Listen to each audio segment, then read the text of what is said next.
Thibault Ledunois, je suis directeur de l'entrepreneuriat et de l'innovation à la Fédération française du prêt-à-porter féminin, ce qui ne fait absolument aucun sens puisque cet événement est organisé par la bijouterie, joaillerie, art de la table et horlogerie. Vous me direz, mais je suis ravi d'avoir été invité du coup par France Éclat pour cette conférence sur le thème de l'intuition, en partenariat avec ADC, Au-delà du cuir, acteur de l'accompagnement des marques de maroquinerie, chaussures et accessoires, et du Bureau du design des métiers et des métiers d'art, et de la mode aussi, pardon, le BDMMA. 4 organisations du coup qui accompagnent les marques émergentes et notamment les entrepreneurs de mode et créateurs et designers qui nous font la chance d'être là aujourd'hui.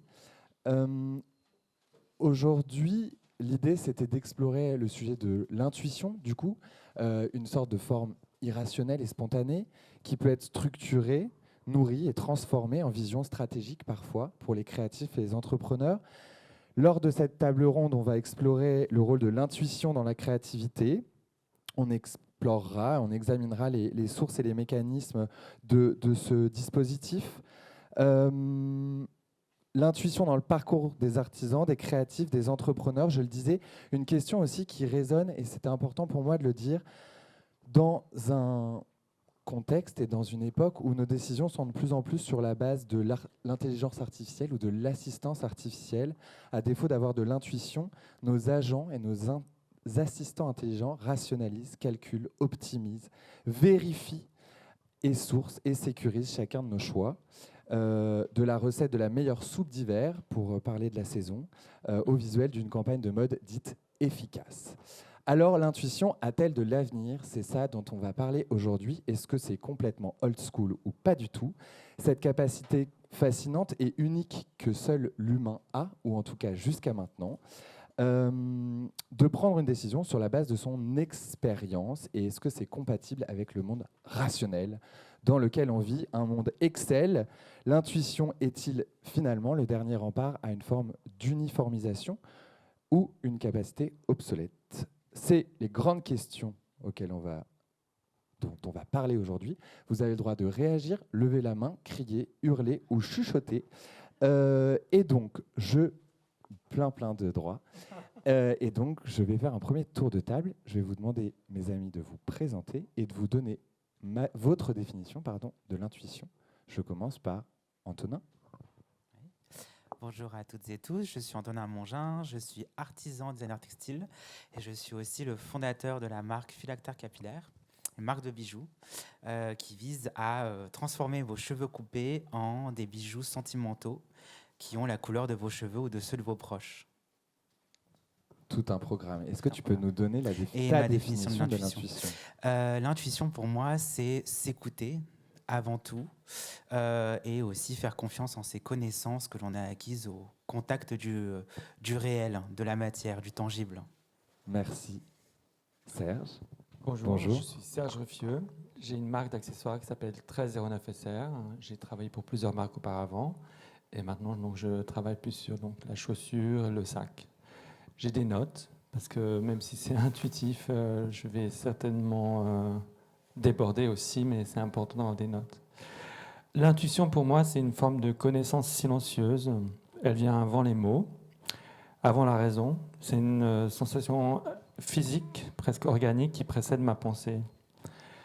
Dans mon travail ou même ma vie, c'est quelque chose qui m'appelle sans que je sache vraiment pourquoi. Mais avec le temps, j'ai appris à lui faire confiance, à la reconnaître quand cette vibration est là. Et je dirais que l'intuition n'est pas une impulsion, mais que c'est une mémoire et est un ressenti et qui arrive comme ça sans prévenir, propre à chacun. Merci voilà. Serge. Marine. Marine Nallet Barabès, moi je suis la créatrice d'Envrac, qui est une marque de vêtements vintage et d'objets en céramique qui ont pour lien le dessin de mes objets quotidiens. Voilà, donc le dessin est au centre de mes activités, en théorie. L'intuition, pour moi, ce serait la subjectivité à l'état pur, ma propre subjectivité. C'est un ressenti, donc une sensation tout à fait physique. Il est écrit dans l'article de Charlotte Denot, que c'est comme une voix intérieure nichée au creux du ventre. Donc il y a vraiment cet aspect physique de la sensation, de la sensibilité. Et cette voix, elle serait un indicateur, une boussole, une espèce de piti intégré qu'aurait l'indication de l'idée, du quoi, et de l'instant. Parce qu'il y a vraiment, pour moi, dans l'intuition, une combinaison de quoi et quand. Parfois, on a l'intuition d'une idée et pourtant, c'est pas le moment. Et ça le complète. C'est assez marrant de garder la bonne idée et puis de la faire surgir que quand c'est le bon moment. On reparlera du coup du lien entre l'intuition et le temps. Tu parlais du coup d'une citation qui permet de faire une page de pub. Pourquoi on parle d'intuition ? Évidemment parce que c'est le thème principal du magazine Émergence qui vient de sortir, si je ne me trompe pas, Priscilla. Elle a fait un clin d'œil, elle a dit oui. Donc vous retrouverez aussi beaucoup d'autres éléments sur l'intuition dans ce formidable petit magazine rose. Merci pour vos différentes définitions. Je vous invite aussi à vous poser la question, avant qu'on débatte, du rôle de l'intuition dans vos vies à vous et de votre définition de l'intuition, parce que je pense que chacun a la sienne et chacun a cette relation à l'instinct, à la pitié intérieure dont tu parlais, différente. Définitions diverses, du coup, qui introduisent ce premier chapitre, intuition et création. Vous êtes quand même des créateurs, et moi, je vais donner je vais être aussi le contre-pouvoir de l'entrepreneuriat, puisque vous êtes aussi potentiellement des chefs d'entreprise, en tout cas des gens qui, aujourd'hui, ont des activités économiques. Ce serait intéressant de voir, est-ce que l'intuition a le même poids, évidemment, dans des cerveaux de créatifs ou dans un cerveau d'entrepreneurs, et dans cette schizophrénie que vous vivez au quotidien. Une expérience sensible. Donc, intuition, je redonne des définitions pour ceux qui n'auraient pas demandé à ChatGPT ou à Wikipédia. Intuition est un mot dérivé de intuiri. Je ne parle pas cette langue, mais ça veut dire regarder attentivement, être à l'écoute, s'imprégner du monde, de s'imprégner aussi de sa pratique. C'est le rôle d'un designer, a priori. C'est le rôle aussi d'un chercheur, que tu es aussi, Antonin. Cela passe par l'expérimentation, le fait de aussi tester les choses, d'être au contact, tu disais, de la matière et de l'objet et du monde réel. Toi, justement, l'intuition est cette forme d'expérimentation. Est-ce que tu la pratiques ? Justement, est-ce que tu peux nous parler du rôle de l'expérimentation dans ta pratique ? Et est-ce que, justement, ça nourrit ton intuition ? Est-ce que ça nourrit aujourd'hui ton intuition différemment que précédemment ? Oui, je pense qu'effectivement, quand on mène dans mon travail, c'est vrai que la recherche et donc l'expérimentation, c'est quelque chose de fondamental. Et notamment lorsque je suis amené à faire de la veille, à faire aussi de l'acquisition de connaissances et de savoir pour pouvoir enrichir mon état de l'art et ce qui existe, ce qui a déjà été fait par mes pairs. Je suis effectivement aux prises déjà avec des formes tangibles de résultats passés, des choses qui existent déjà dans les musées, des connaissances aussi qui ont déjà fait l'objet d'articles scientifiques, de publications scientifiques, dont je peux me nourrir pour justement venir nourrir à mon tour peut-être mon cerveau qui est le siège de mon intuition. Donc effectivement, au-delà du savoir-faire théorique que je peux acquérir, il s'agit aussi, en plus d'être un théoricien, d'être aussi un praticien aux prises avec le concret, le réel. Et c'est pour ça que pour moi, l'expérimentation, il y a une part d'expérience qui est fondamentale, comme je le disais, puisque pour moi, l'intuition, qui est presque une mère maîtresse de ma créativité, vient du fait d'être confronté au tangible et non plus seulement à la théorie, ce que peut représenter être sous couvert de ma casquette de chercheur en même temps que je produis, que je pratique. Donc c'est un savant mélange des deux, mais voilà, être aux prises au réel. Et est-ce que pour les curieux, parce que tu as parlé de ta société, du coup, est-ce que tu peux quand même expliquer rapidement, parce que c'est quand même pas banal, pour ceux qui sont dans la salle et qui ne te connaîtraient pas, justement sur quoi tu travailles aujourd'hui, sur ces expérimentations dont on parle. Bien sûr.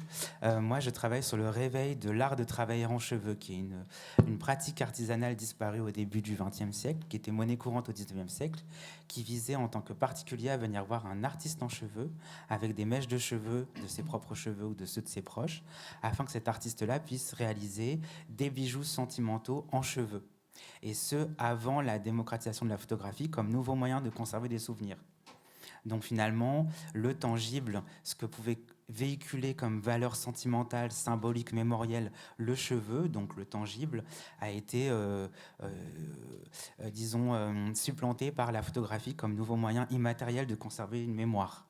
Et donc finalement, je trouvais intéressant à l'heure du tout numérique dans lequel nous vivons, et je ramifie avec ce que tu disais en introduction, à l'heure de l'intelligence artificielle, de l'immatérialité qui nous entoure.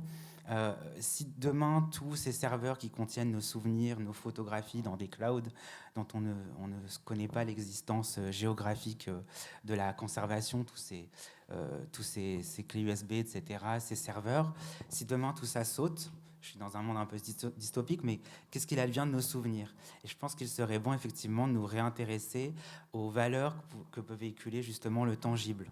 Et donc, pour moi, le cheveu, ça devient justement un bon vecteur de mémoire presque matérielle. Et c'est pour ça que, justement, dans ma marque, je propose à mes clients de réduire en poudre leurs cheveux. Donc, c'est 2 grammes de cheveux, c'est très peu, c'est des pointes abîmées, c'est du cheveu d'entretien masculin, etc. Donc, c'est très peu invasif, finalement, c'est quelque chose qu'on peut tous, à part si on est chauve, pour quelque autre Désolé pour raison. les chauves, mais vous pouvez... Mais donc, on peut me confier ses cheveux coupés ou ceux de ses proches pour créer des bijoux sentimentaux qui seront chargés de la poudre de vos cheveux ou de ceux de vos proches. Et ces cheveux-là, ces bijoux-là ont la couleur absolue de vos cheveux ou de ceux de vos proches ou de celui de votre couple, si vous décidez que nous mélangions les 2 poudres de vos cheveux ou de ceux de votre amant ou de votre ami, etc. Voilà. Pour ceux qui étaient curieux et celles qui étaient curieuses, au moins vous avez votre réponse. Serge, je me tourne vers toi. Toi, tu fais toute ta carrière, il faut le rappeler, donc là aujourd'hui tu es entrepreneur, tu es designer, tu es créateur. Tu as fait toute ta carrière dans des grandes maisons françaises en tant que directeur artistique. En 2021, tu décides de te lancer dans une aventure entrepreneuriale avec Émilie Faure, donc pour la marque 1309 SR. Vous pouvez aller follow si ce n'est déjà pas fait. Est-ce que cette décision, justement, elle est le fruit de l'intuition, d'une forme de résolution de l'expérience que tu avais acquise dans les différentes maisons? Est-ce que c'est une vision? Est-ce que ce moment-là était particulier pour toi et donc tu t'es dit c'est le moment de se lancer? Et est-ce que globalement, dans ton parcours, justement, tu as toujours eu la même relation à l'intuition et est-ce qu'elle est différente aujourd'hui? Alors, au départ de 1309 SR, c'était vraiment une décision intuitive. Je pense qu'on ne fait pas les choses de manière... Tu y avais déjà réfléchi avant à créer une marque, je suppose, ou oui, pas ça faisait depuis plusieurs années que je pensais à créer une marque, mais chaque fois, je trouvais que c'était le mauvais moment. Et puis pendant le Covid, j'ai eu ce moment-là avec Émilie, et il s'est fait que c'était le moment. Mais je crois que j'avais ce besoin qui était un espace de liberté et de sincérité, et puis de pouvoir exprimer sans filtre et être chef de moi-même, en fait, que mon intuition soit pas toujours au service des autres, mais aussi au service de qui je suis, de ce que je ressens parfois. Comme tu disais, on l'a trop tôt ou trop tard, et le moment était le bon. Après, il faut le cadrer. Et je pense qu'on a vraiment commencé ça sans business plan, sans stratégie écrite. Mais au fil du temps, avec l'intuition, on construit, on monte, on a besoin de structure. Et finalement, je crois que le point de départ, de toute façon, d'une société, d'un créatif ou avec sa société ou de son art ou de ses objets, de toute façon, il ne peut pas être sincère si l'intuition n'est pas là. Donc, Et je pense qu'on voit les personnes qui le font sans sincérité. Ça peut marcher, c'est bien, tant mieux pour eux. Mais je crois que c'est difficile de se trahir quand on est émotionnellement très sensible. Et du coup, par rapport à, justement, tu dis être libre, parce qu'aujourd'hui, entre guillemets, entreprendre, c'était finalement la seule option pour toi pour avoir une liberté totale sur justement ton intuition et le fait Je de crois pas, l'écouter. non. Non, parce que je me sens libre dans ma société. Je peux prendre les décisions dont j'ai envie pour le marketing, le commercial. Je peux me tromper, évidemment. Mais je pense qu'on est tout autant libre dans une grande maison, lesquelles j'ai pu aller. Mais on suit quand même un chemin qui est donné ou un ADN. Mais l'intuition, elle est collective aussi dans ces moments-là. Et c'est très très riche, je pense. Merci. Marine, toi aussi, tu quittes les grandes maisons pour un projet personnel qui s'appelle En Vrac, comme son nom l'indique. C'est en vrac. Et ça s'est passé comme ça. Tu vas nous raconter comment. Est-ce que pour toi aussi, c'est une sorte de lâcher prise? Faire l'usage de l'intuition, c'est aussi savoir s'écouter. C'est aussi savoir se faire confiance et y succomber, accepter d'être en vrac. Comment tu l'as vécu, toi, ce moment où tu as accepté d'être en vrac et justement accepté de suivre ton intuition? Je l'ai hyper bien vécu. C'est lâcher prise, non.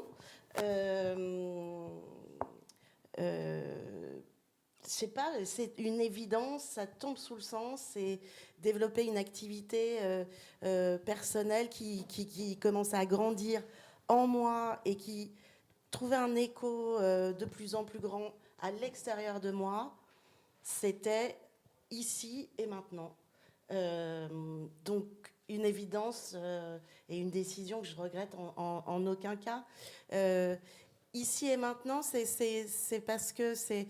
Alors déjà, c'est vraiment... J'ai arrêté de dessiner pendant 20 ans pour des raisons très personnelles. J'ai perdu ma mère très jeune. J'ai arrêté de dessiner comme une forme de réaction. Et le dessin est revenu. C'est un peu... Je dis toujours le dessin est revenu. C'est un peu comme s'il était venu frapper à la porte. Mais c'est un peu ça. Il est venu, il s'est imposé. En vrac est arrivé de manière ultra intuitive. J'étais salariée d'une grande entreprise, j'avais un job super, mais je me suis prise au jeu de mon dessin. Et j'avais bossé 20 ans dans une grande boîte où j'avais appris pas mal de ficelles du métier. Donc c'était une évidence de tenter cette aventure-là, ici et maintenant, et finalement avoir une position dans une grande maison de luxe, ça faisait plus le poids. Et au départ, c'était, enfin, du coup, tu vois, ce projet de marque, il est tombé, comme tu dis, un peu comme même une blague d'une certaine façon, parce qu'au départ, oui. Quand tu m'avais raconté, c'est un peu genre, je vends mes trucs en mode, non mais jamais je vais vendre des fringues. Et puis en fait, finalement, tu t'es fait prendre à ton propre jeu de cette intuition aussi. Bah oui, moi je disais toujours, je fais des tartes aux pommes le week-end pour la kermesse. J'ai pas du tout l'intention d'ouvrir une pâtisserie. Et je me suis fait rattraper. Et ouais. Et dommage. Et tant mieux. Trop bien. L'intuition, c'est peut-être aussi ce à quoi on ne s'attend pas. Et l'accident. Mais de nouveau, ça suppose quand même de s'écouter cette relation à l'écoute aussi. Comment vous... Enfin, peut-être ça peut être une question pour tout le monde, c'est comment vous captez le moment où il faut que vous y alliez et le moment où, en fait, on laisse passer l'intuition. Vous disiez que c'était physique. Pour toi aussi, Antonin, c'est physique, cette relation à l'intuition? Ouais, moi, ça se passe au niveau du ventre. Donc, effectivement, je sens quand il se noue ou quand, au contraire, je me sens très léger. Donc, voilà, c'est purement une écoute physique, mais qui se développe, en fait, cette écoute. Faut écouter à la porte ça avant. s'entraîne. Exactement, ouais. Faut écouter à la porte en permanence. Ouais. Oui. Moi, c'est aussi physique, c'est au niveau du ventre. Et, le deuxième cerveau, dit-on. Voilà. Et parfois, ça se brouille. Ça peut se calmer. Mais je crois qu'on revient toujours à ce ressenti. Et voilà, on le trouve. Enfin, il apparaît. Mais c'est vrai que parfois, c'est plus c'est moins évident. Peut-être pour une autre question, parce que écouter à la porte, ça veut dire aussi nourrir. Vous deux, parce que donc, Antonin, toi, tu pratiques, tu es dans l'expérimentation. Marine et Serge, pareil, il y a quelque chose de très, aussi de très craft chez 1309 SR. C'est aussi c'est comme ça aussi que vous nourrissez tous les deux votre intuition. Comment vous la nourrissez, cette intuition? Est-ce que c'est à travers... Tu disais qu'elle était collective aussi. C'est une question large, hein, qui n'était pas prévue, donc vous n'avez peut-être pas d'éléments de langage. Bon, déjà, je pense que l'intuition, on la préserve. Enfin, moi, j'ai besoin de préserver mon intuition avec du silence, du repos, du recul. Je vais faire le vide, faire des tartes tatin le week-end. Et là, tout revient. Enfin, tout revient ou tout est là. Mais je crois que c'est se reconnecter à ses sens. Et c'est le regard qui se nourrit, c'est l'émotion des choses, des moments. Et puis, par moments, hop, l'intuition vient, fait que... C'est difficile à exprimer quand même, hein, je pense. Parfois, c'est pas toujours juste, en plus. Donc, on doit apprendre aussi à l'apprivoiser de manière... pas négative, mais de manière à tiens, c'était pas 100% la bonne. Justement, vous parlez évidemment de l'intuition comme quelque chose de très positif et très génératif, et évidemment, ça l'est. L'intuition peut aussi tromper, tu viens de le dire, quand les émotions s'y associent, quand il y a des biais cognitifs liés à l'expérience, c'est-à-dire qu'en effet, on a une expérience qui est quand même ancrée dans un périmètre, et de plus en plus d'ailleurs, ce périmètre tend à se circonscrire, c'est comme ça qu'on dit, à avoir des tout petits périmètres de micro-communautés, etc. Ça se demande du coup en effet d'être curieux. On parle beaucoup, sujet, vous allez dire, il est complètement fou. On parle beaucoup de la santé mentale. C'était le mois dernier, le mois de la santé mentale, et d'ailleurs c'était une grande cause quinquennale, le sujet de la santé mentale. Je ne vais pas faire comme Léa Salamé et vous demander alors comment ça va. Mais, je voulais quand même vous poser cette question parce qu'il y a, je suppose, des entrepreneurs dans la salle, et le sujet de la santé mentale, les entrepreneurs n'en parlent pas, et c'est évidemment hyper lié à l'intuition. Donc je voulais poser ce sujet-là. Vous, comment justement vous prenez soin de vous en tant qu'entrepreneur, en tant que créatif? Est-ce que c'est un sujet auquel vous faites attention déjà? Marine, ouais. Le repos, c'est la reconnexion. Moi, c'est toujours la nuit, porte toujours conseil. Il me faut une discipline de repos au quotidien pour discerner de manière beaucoup plus froide les choses qui vont se produire. Il y a des choses faciles sur lesquelles interroger l'intuition, c'est comme ça. Et puis, il y a les choses sur lesquelles on interroge et il n'y a pas vraiment de réponse. Donc, il faut devenir un peu rationnel. Et puis, l'intuition, c'est en fait surtout...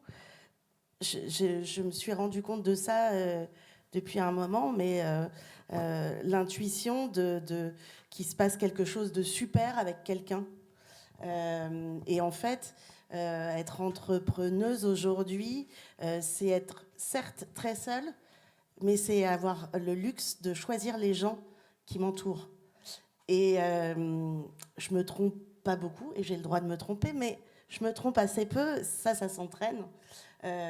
Et c'est crucial parce que j'ai besoin d'avoir autour de moi des gens qui savent ce que je ne sais pas, qui vont pouvoir m'accompagner, m'apprendre des choses,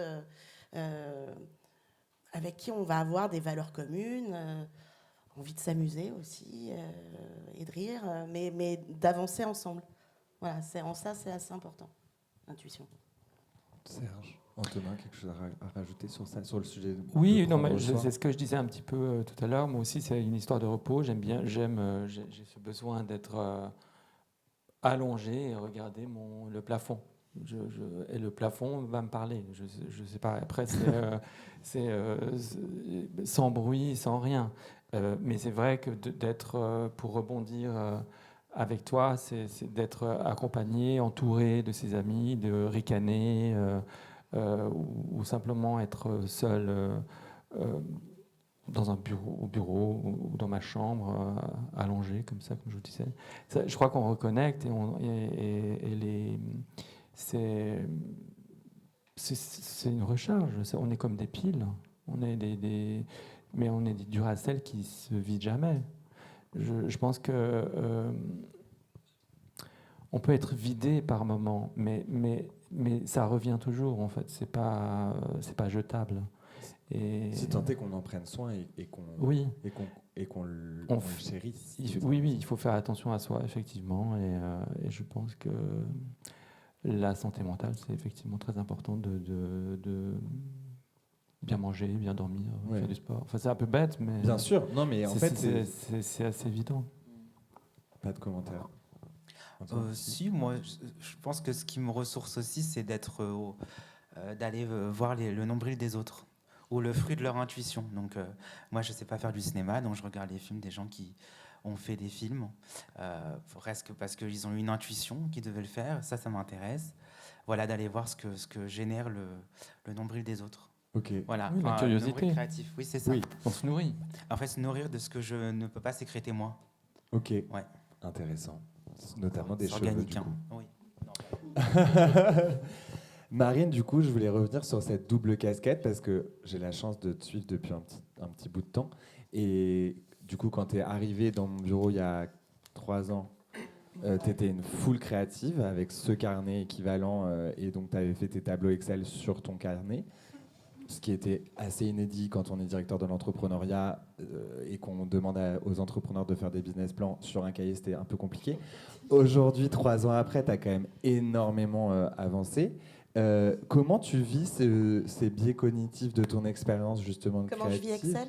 Et comment tu vis Excel? Et comment tu vis cette casquette d'entrepreneur en fait et de dirigeante d'entreprise? Parce que ça veut dire que tu fais des choix qui parfois sont rationnels et doivent l'être. Oui, et puis j'ai des gens un peu rationnels autour de moi qui m'aident à prendre des décisions. C'est pas sur les couleurs ou les collections que je rame, hein, c'est sûr, mais sur ce que je sais pas. J'ai choisi cette voie-là pour découvrir des choses que je connaissais pas aussi. Donc la commercialisation, bon, au bout de 2 ans et demi, je commence à avoir quelques petites idées, mais aucune certitude. La stratégie de com, c'est la même chose. Je parle pas des budgets, des business plans, mais en fait, ça reste rationnel et il y a des méthodes. Donc je m'y colle en fait. Tu appliques la méthode. Et J'y crois pas. surtout, j'essaye des trucs. Mais tu essayes de créer ton intuition aussi business finalement. J'essaye des trucs, je me plante, parfois ça marche pas, et c'est pas grave. On remonte en selle tout de suite. Toi, Serge, l'intuition, elle reste forte dans justement cette casquette de dirigeant. Oui, je pense qu'elle doit rester forte, vraiment.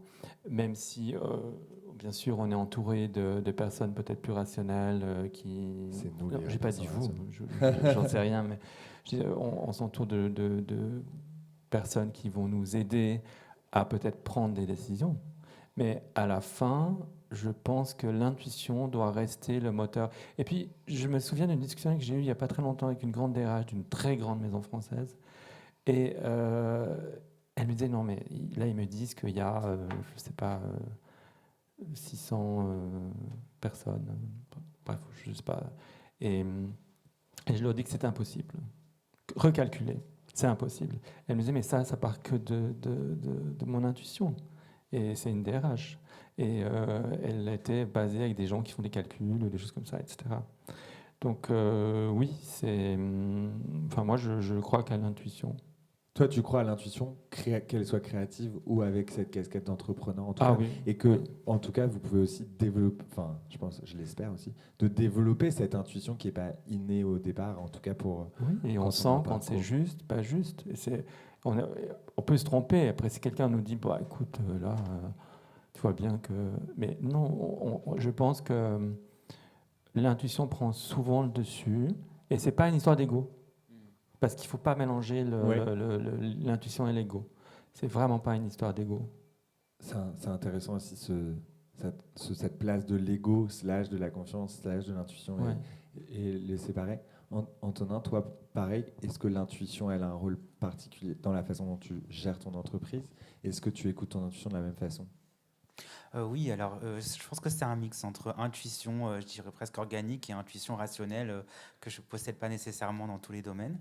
Mais je pense que même si d'ailleurs il y a des erreurs et qu'on se plante, en fait, j'aurais tellement pas de regrets puisque j'aurais suivi uniquement ce que mon instinct, peut-être que là c'est un cousin de l'intuition.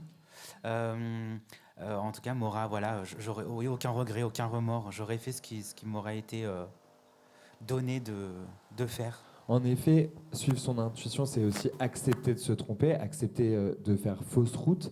C'est toute la différence avec la décision qui serait vraiment rationnelle et basée en effet soit sur ChatGPT, soit sur un gros Excel que Priscilla, Virginie, tout le monde vous aurait, Mathilde, pardon, ou moi vous aurait donné, vous aurait dit c'est ça la règle. Aussi accepter de sortir de la recette de l'entrepreneuriat. Et nous, on lutte aussi parfois contre ça, de se dire, quand on accompagne des entrepreneurs, est-ce qu'en fait on doit appliquer une recette ou à quel moment on doit aussi laisser les entrepreneurs faire leurs décisions, même si elles semblent irrationnelles au prix de notre expérience avec beaucoup d'entreprises. Et en effet, on voit d'ailleurs que pour certains créatifs, ça fonctionne et que finalement la raison n'a pas toujours raison, justement.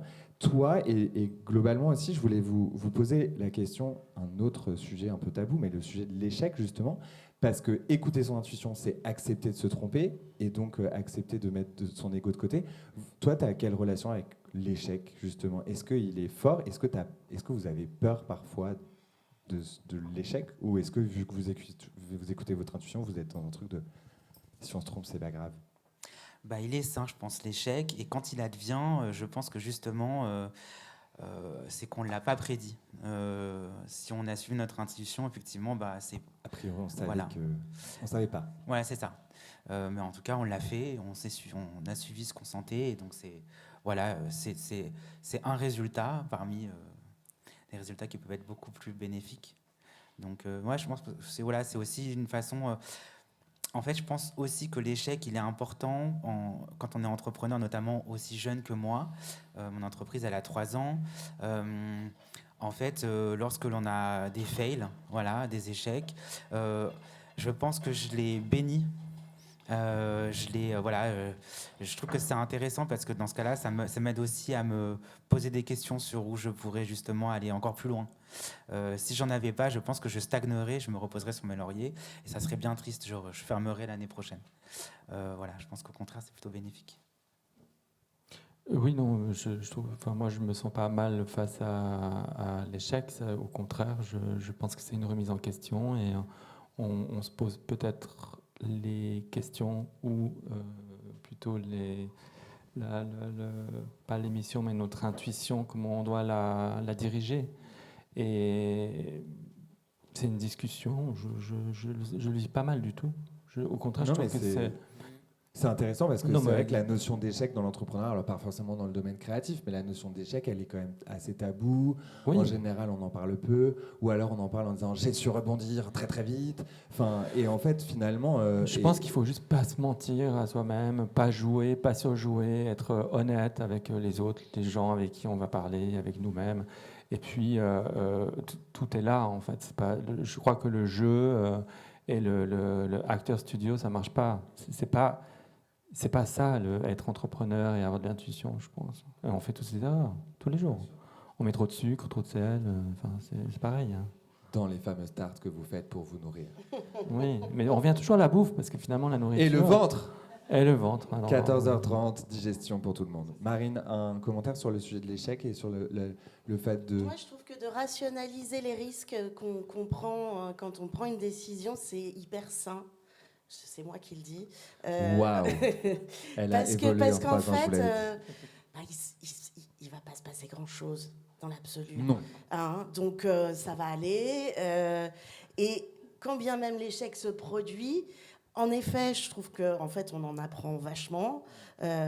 Et c'est là que c'est pas forcément... Parfois, on prend des décisions, on le savait, l'intuition avait dit. C'est pas une mauvaise intuition, pour moi, c'est de justement pas l'avoir écouté au bon moment. Mais, Ah oui, c'est vrai. et voilà, et vrai. et tant pis, parce qu'on sait ce qu'on a perdu et on risquait rien, juste de se tromper.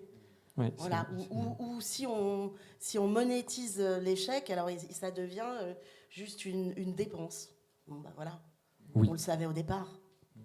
tant pis. très Tant juste. pis, ouais.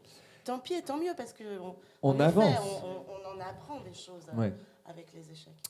Autre question que je voulais vous poser, c'était comment vous restez fidèle à votre intuition quand dans l'entrepreneuriat, tout le monde a un avis sur ce que vous devriez faire. Je suis le premier à le faire. C'est-à-dire que quelqu'un vient me voir et je lui dis, tu sais, ça faudrait peut-être, tu vois, c'est un peu dangereux. Et moi, il y en a plein, parce qu'il y a 10 personnes. Il y a ta grand-mère, la belle-mère, ton fils, n'importe quoi. Tout le monde a un avis sur ta boîte, ce que tu devrais faire, où est-ce que tu devrais aller shooter, pourquoi le mannequin n'était pas bien, qu'est-ce que tu devrais faire sur Instagram, etc., etc. Comment vous restez fidèle et est-ce que vous arrivez à rester fidèle? Il y a des entrepreneurs parfois qui mettent longtemps à dire, mais tu sais quoi, chut, je décide moi-même. Et vous, j'ai l'impression que vous décidez par vous-même dès le départ. Mais est-ce que c'est difficile et est-ce que c'est vraiment vrai ou est-ce que vous êtes influençable? Oui, enfin, je pense qu'on est tous un peu influençables et c'est tant mieux. Ouais. Je trouve ça très positif. Enfin, moi, ce que j'avais écrit quand même, c'est que dans la mode, il y a toujours 1000 opinions, 1000 tendances, mais qu'il faut revenir. Enfin, moi, j'essaye de revenir toujours à une forme d'honnêteté. Et ce que je fais doit me ressembler et que ça a du sens, mon sens. Et c'est ça, c'est ma boussole. Donc après, on peut ne pas être d'accord. Et ça ne fait qu'enrichir l'intuition collective.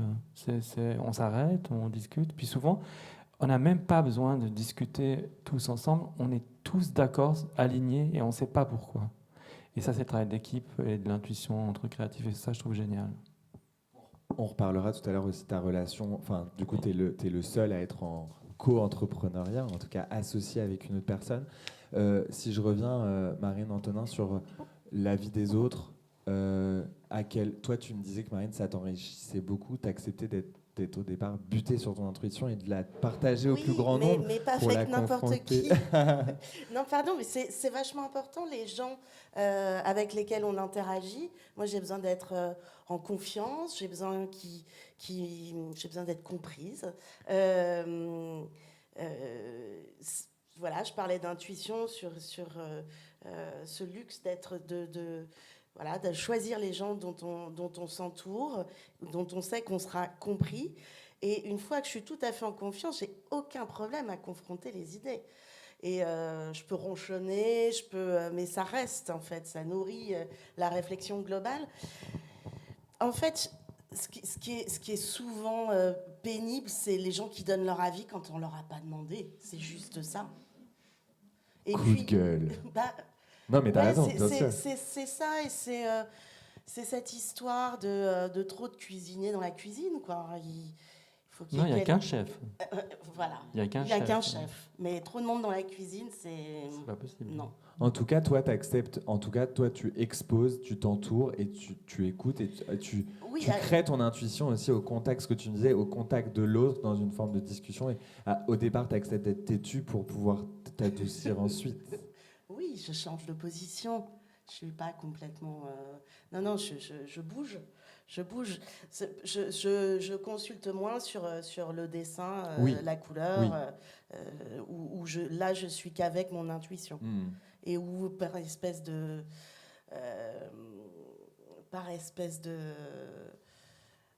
je montre pas trop, je montre alors de plus en plus tôt, ça y est, c'est peut-être une histoire de confiance qui vient, ça, je sais pas, mais superstition, on montre pas, donc c'est pas après. Ok. Oui, effectivement, l'entourage, il est important, mais c'est un entourage choisi, effectivement. On accueille ou non des retours qu'on veut, donc voilà, des fois, ça passe à travers, et puis des fois, ça percute.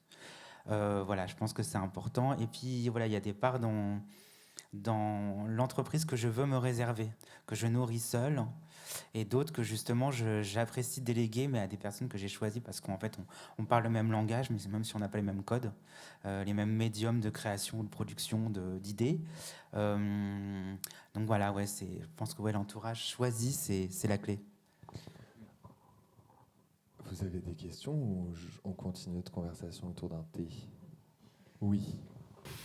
Bonjour, Dominique Delade, je suis coach sur Émergence, donc j'accompagne également des jeunes entrepreneurs.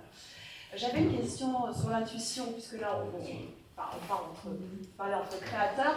Moi je me demande, lorsque vous êtes confronté à des investisseurs, des banquiers, etc., vous arrivez forcément avec vos business plans, même si ce n'est pas votre tasse de thé, mais vous le faites.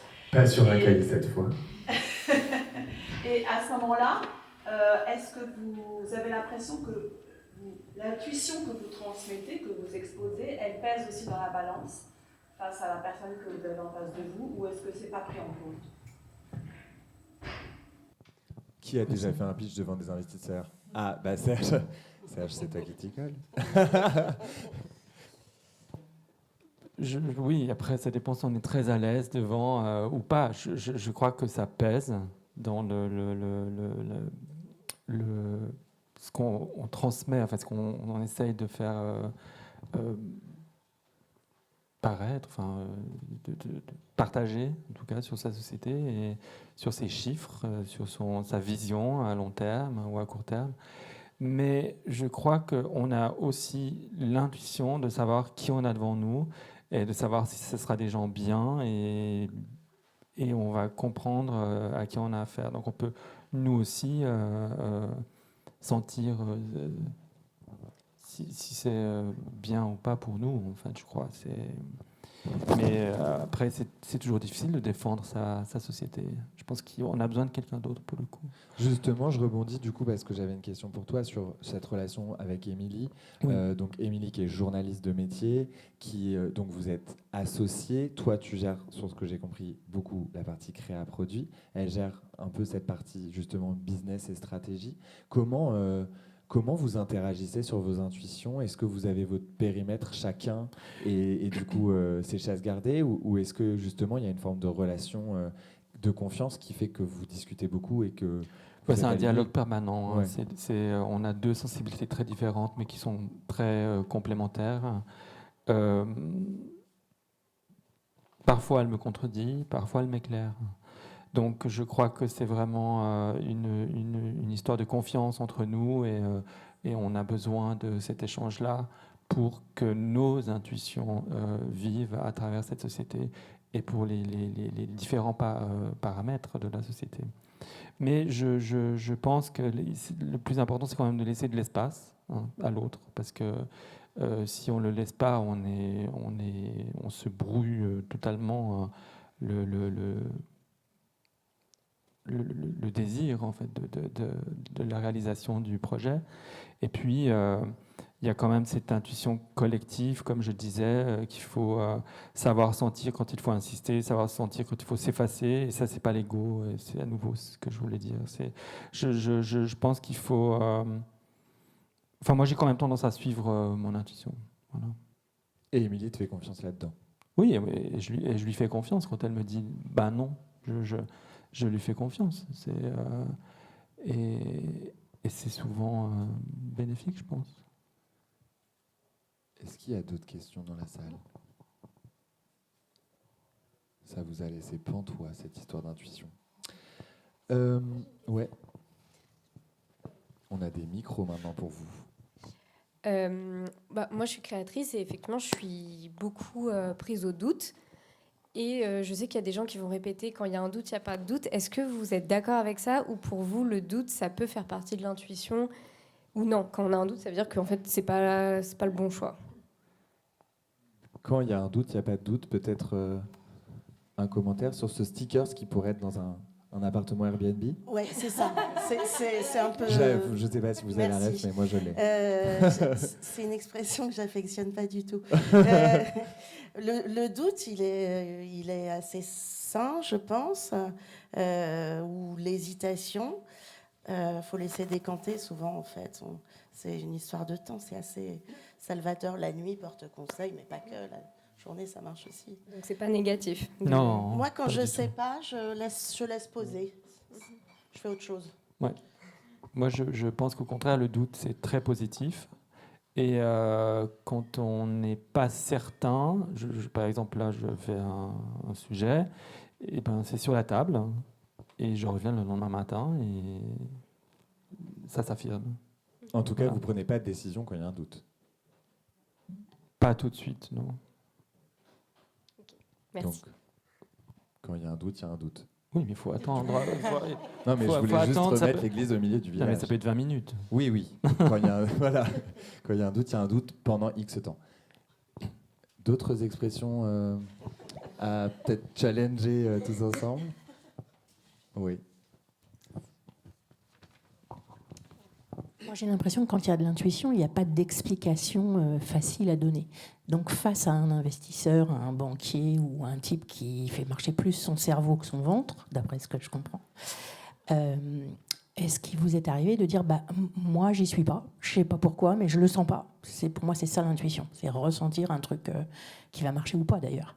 Et donc, est-ce qu'il vous est déjà arrivé de faire plier un deal ou une vente ou quelque chose comme ça, juste parce que à l'intérieur de vous, ça vibre négatif? Je parle de choses qui ont de l'enjeu pour l'entreprise. C'est pas juste est-ce qu'on fait bleu ou rouge, pardon. Voilà, quelque chose qui aurait une conséquence sur l'entreprise, à minima.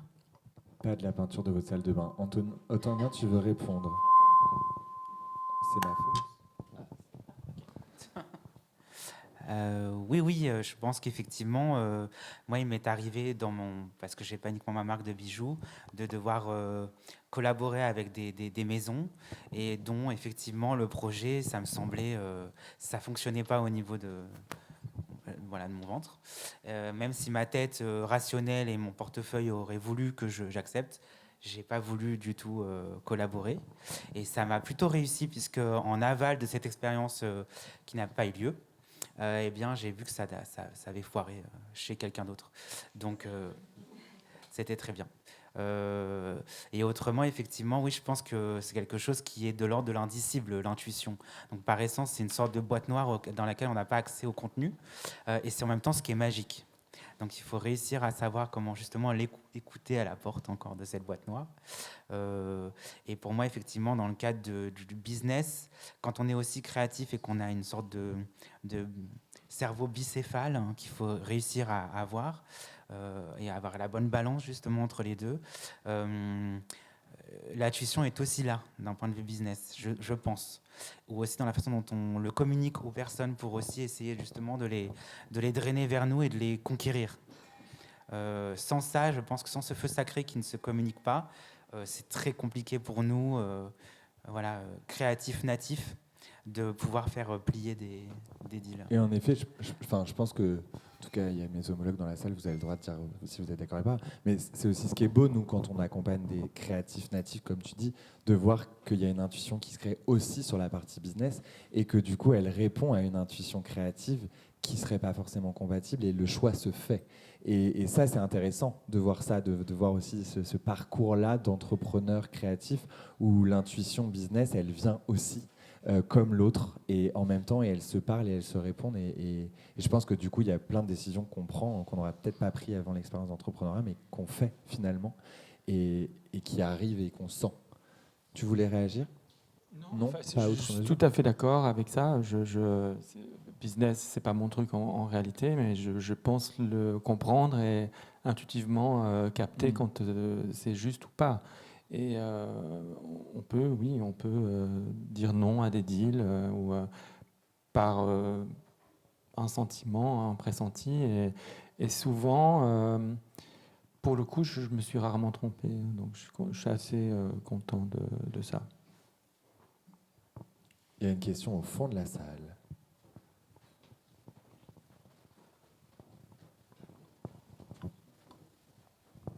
Bonjour, j'ai bien compris que vous étiez connectés à votre intuition, tous les trois. Est-ce que vous êtes également connectés à l'invisible, extérieur à vous? Enfin, est-ce que ça vient interférer justement avec votre propre intuition? Je parle d'événements, de synchronicité, de choses, on suit son intuition et puis finalement ça ne marche pas. Est-ce qu'on s'entête ou est-ce que justement on est ouvert, enfin vous êtes ouvert également à ce qui se passe d'invisible à l'extérieur de vous? On avait dit qu'on parlerait d'ésotérique. C'est le moment de parler des fantômes. C'était Halloween il y a quelques jours. Est-ce que vous avez des fantômes? Est-ce que vous les voyez ou est-ce que vous les écoutez? Et on peut parler... C'est OK, hein, je veux dire... Vous avez le droit de dire non aussi. Non, moi j'écoute pas l'invisible, mais je suis très porté sur, Sur l'invisible. sur l'invisible et sur tout ce qui est parallèle. Mais ça m'intéresse fortement et j'y crois beaucoup, mais je ne travaille pas avec. C'est autre chose. Moi, je trouve que c'est une très bonne question parce que, m'interrogeant sur cette intuition, je me demandais si parfois la voix était dedans ou dehors. Pas mal. Voilà. Et j'ai pas de réponse. On peut rester sur la voix dedans ou dehors. Ou alors, il y a peut-être une dernière question. J'en ai profité moi aussi, Formidable. bonjour, Bonjour. pour prendre le micro. Alors moi, c'est plus pragmatique, c'est le lien qui est entre l'intuition et la communication. Parce que juste avant, vous avez dit, l'intuition, forcément, c'est des choses qu'on ressent et parfois on a du mal à mettre des mots, on sait que c'est là. Et pour embarquer une équipe ou prendre une décision, on n'est souvent pas seul. Donc comment ensuite on arrive à communiquer et arriver à justement La transmettre. expliciter et transmettre cette intuition pour être compris par les autres, tout simplement. Moi, j'ai juste envie de dire sincérité. Voilà, c'est ce que votre question m'évoque. Je pense que la sincérité est quand même plus porteuse que le détournement d'une intuition. Oui. Mais on prépare un peu aussi pour mieux faire comprendre, bien sûr. Mais oui, c'est de la sincérité, c'est être honnête avec droit dans ses bottes. Et puis là, je pense qu'il nous faut confiance. S'ils ne nous font pas confiance, ils ne font pas partie de l'équipe, c'est tout. Qu'ils aillent voir ailleurs. Voilà. Et hop, on va rester sur s'ils sont pas contents, ils vont voir ailleurs. C'était quand même mieux la voix à l'extérieur ou à l'intérieur, mais tant pis. On va faire. Non, mais je veux dire, on peut pas plaire à tout le monde. Non, et bien on sûr. peut pas tous Tout se comprendre. Donc expliquer. peut-être que quelqu'un va me comprendre et pas. C'est bien droit dans ses bottes. C'est ça. Je Merci. trouve pas ça négatif. Non, pas du tout. Non. Et d'ailleurs, c'est pour ça que vous montez vos boîtes et que, a priori, vous suivez aussi cette vision-là. Non, mais je pense, enfin, il y a ce truc aussi de assumer qu'il y a une vision et justement des intuitions et qu'elles sont là pour exister et qu'elles avancent. Et après, si tu la comprends pas, il y a aussi l'avantage aussi d'être quand même dans un métier de produit, d'image. Donc il y a aussi, parfois, il n'y a pas que les mots pour expliquer, en tout cas, ce que vous ressentez, votre vision.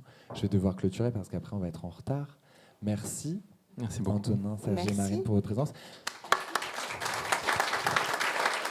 Merci du coup à Émergence de nous avoir invités pour cette table ronde en partenariat avec le Bureau du Design, de la Mode et de métiers d'art, ADC, Au-delà du cuir, accompagnateur des chaussures et de la maroquinerie et la Fédération française du prêt-à-porter féminin. Au revoir.